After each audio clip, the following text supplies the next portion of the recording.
अतिशय शिस्तीचा, कडक शिस्तीचा असा नेता आमचा आला. जे पोटात असेल तेच तोंडात येणार. रोखोक. मला खरोखर आश्चर्य वाटतंय की इतका रोखोक आणि जे सत्य असेल तो बोलणारा, जे योग्य काम असेल ते चटकन होणार. अधिकारावर प्रचंड वचक, प्रशासनावर प्रचंड वचक आणि जर त्याचं काम जर योग्य असेल तर गट, पार्टी, पक्ष, जात काही बघायचं नाही. ते काम लवकर ताबडतोब कसं होईल यासाठी सातत्यानं ते प्रयत्न करायचे. आणि संपूर्ण महाराष्ट्र मला वाटतं 2 दिवस टीव्ही समोर बसून होता आणि माझ्या नेत्याला देत होता.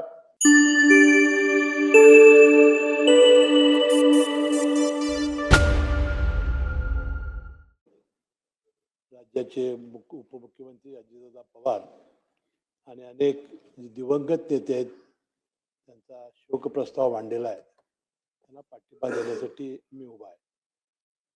वास्तविक मुख्यमंत्री महोदय आणि सगळ्याच वक्त्यांनी आमचे नेते अजितदादांच्या सगळ्या जीवनचरित्रावर फार मोठा प्रकाश टाकलेला आहे. आणि मी जर स्वतः आणि त्यांचे संबंध बोलायला होते मला बोलताच येणार नाही, पण त्यांची पहिली वैशिष्ट्ये मी थोडी सांगून मग मी त्यांच्या आणि माझ्या व्यक्तिगत जीवनावर येणार. आता याचा उल्लेख मुख्यमंत्री महोदयांनी केला की सकाळी बरोबर 10 वाजता ते कोणत्याही परिस्थितीत सभागृहात येणार. सभागृहात आल्यावर ते अध्यक्षाची भेट घेणार आणि बरोबर 11च्या ठोक्याला ते येऊन बसतात. दुपारी जेवणासाठीच तेवढे जाणार. सातत्याने सगळ्या सभागृहात आमदारांच्याकडे लक्ष ठेवणार.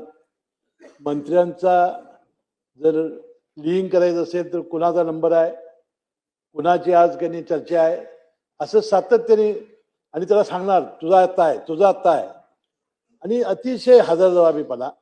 आणि म्हणजे मला गुलाबराव पाटील मला की एक हेडमास्टर म्हणूनच ते या सभागृहात काम करत होते.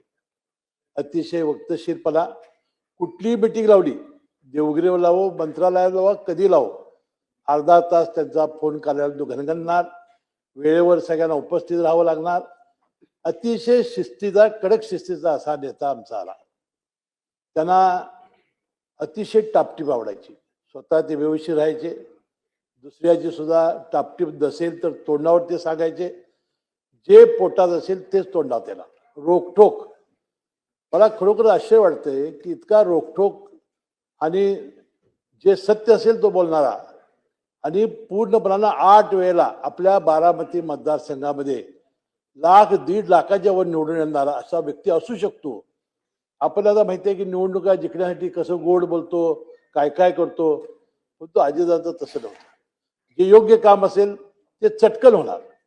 अधिकारावर प्रचंड वचक, प्रशासनावर प्रचंड वचक आणि जर त्याचं काम जर योग्य असेल तर गट, पार्टी, पक्ष, जात काही बघायचं नाही. ते काम लवकर ताबडतोब कसं होईल यासाठी सातत्यानं ते प्रयत्न करायचे. ते आणि मी जिल्हा मध्यवर्ती बँकेमध्ये एका वेळेला ते पुणे जिल्हा मध्यवर्ती बँकेत आले, मी कोल्हापूर जिल्हा मध्यवर्ती बँकेत आलो आणि तेव्हापासून माझे त्यांचे संबंध आले. साखर कारखानदारी आणि बँक यामध्ये त्यांची काही मतं होती आणि विशेषतः अलीकडच्या काळामध्ये साखर कारखानदारी कशी तोट्यात आहे, दरवर्षी FRP कशी वाढते, कोजरचे दर कसे कमी येत आहेत, इथेनॉलला कसं सरकार आता त्या इलेक्ट्रिक वाहनामुळं किंवा ह्याच्यामुळं ते इथेनॉल घेत नाही, याचे अनेक प्रश्न ते सातत्याने मला सांगायचे. आणि म्हणून एकदा ते अमित शाह साहेबांना भेटून आले, नरेंद्र मोदी साहेबांना पंतप्रधानांना भेटले. साखरेची MSP वाढत नाही, इथेनॉल घेतलं जात नाही, ह्याच्यात सातत्यानं त्यांचे प्रश्न असायचे. आता बँकिंग रेग्युलेटरी ऍक्टमध्ये 10 वर्ष बँकेच्या संचालकाला राहता येताना तर ते म्हणाले होते की जिल्हा परिषद निवडून झाल्या की आपण अमित भाईला भेटून येऊन की आपण सांगू की जिल्हा मध्यवर्ती बँका किंवा कोणत्याही बँका एखादा संचालक चुकीचं करत असेल तर कायद्यानं कारवाई करा. परंतु एकेकाकडं लोक आहेत म्हणून लोक ठेवी ठेवतात, हा सुद्धा प्रश्न त्याच्यासमोर मांडला पाहिजे. ही भूमिका ते सातत्याने मांडायचे. कोल्हापूरवर त्यांचं फार मोठं प्रेम होतं. बारामतीचं साहजिकच होतं. कुठलीही चांगली गोष्ट ती बारामतीत आलीच पाहिजे आणि चांगली केली पाहिजे. त्याचा उल्लेख प्रभू साहेबांनी केला. सातत्याने ते जागरूक राहायचे. आणि बारामती शहर जर तुम्ही बघितलं असाल, ज्या दिवशी 28 तारखेला सकाळी एका मला मित्राचा फोन आला की कळालं काय, मी म्हटलं काय झालं, तर दादांचा आम्ही जिल्हा परिषद निवडणुकीच्या घाईत होतो की अपघात झाला विमानाचा आणि तुम्ही ताबडतोब टीव्ही लावा. मी टीव्ही लावला आणि अनेक वक्त्यांनी सांगितल्याप्रमाणे पहिल्यांदा जखमी अवस्थेत, नंतर जी दुःखद वाईट आम्हाला आयुष्यात कधी वाटलं नव्हतं, की स्वप्नात वाटलं नव्हतं की आमच्या नेत्याची अशी बातमी आम्हाला समजेल आणि अशा अवस्थेत ते समजेल. ते कळल्यानंतर आम्ही ताबडतोबीनं बारामती गाठली आणि 2 दिवस बारामतीत आम्ही कधी झोपलो नाही आणि संपूर्ण महाराष्ट्र मला वाटतं 2 दिवस टीव्ही समोर बसून होता आणि माझ्या नेत्याचा घेत होता की इतके जवळचे संबंध माझे. 1999 साली मी निवडून आलो. 2 महिन्यात मला त्यांनी मंत्री केलं. 2-3 महिन्यात त्या 2 मंत्री होते जिल्ह्याच्या आमच्या, बाबासाहेब कुपेकर आणि दिग्विजय खानविलकर. मला तिसरा मंत्री केला. 9 वेळा मंत्रिपदाची शपथ घेतली. दादा म्हणायचे की माझी शपथ झाली की साहेब तुमची शपथ होणारच. 9 वेळा, 6 वेळा मी निवडून आलो. 1999 साली पर्यंत पासून 9 वेळा मी मंत्री झालो. यावेळा ते मला सोडून गेले. मी त्यांच्या मुठ्यात मला शांती अर्पण करतो. आणि त्याला दिष्ट लागली.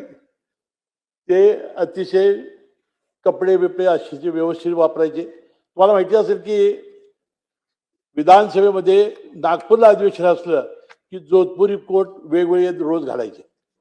इथं हिवाळी अधिवेशन असलं की रोज जॅकेट नवीन आणि उन्हाळ्याच्या वेळेला फक्त पांढरा झब्बा. असे 3 विधानसभेचे त्यांचे ड्रेस असायचे. रोज ते कपडे बदलून व्यवस्थित यायचे. टापटीप असायची, गॉगल घालायचे. 26 जानेवारीचा फोटो बघा अध्यक्ष महोदय, झेंडावंदन झालेलं होतं प्रजासत्ताक दिनाचं आणि त्यांनी सॅल्यूट मारलेला आहे. आणि ते केस त्यांना कमी आली की एक दिवस एक आमदारांनी त्यांनी हेअर ट्रान्सप्लांट केलं होतं. त्याला म्हटले त्याला बोलव. त्यांनी बोलवलं आणि सांगितलं कुठे केलं? ते म्हणलं मी दुबईला केलं. म्हटलं दादा तुम्ही काय करत नाही? केस असले तरी मी देखला आहे का नाही? आणि खरोखर ते बघा 26 जानेवारीचा फोटो मला वाटतं ती परमेश्वर दिसत लागली. मी त्यांच्या आत्म्याला शांती करावी.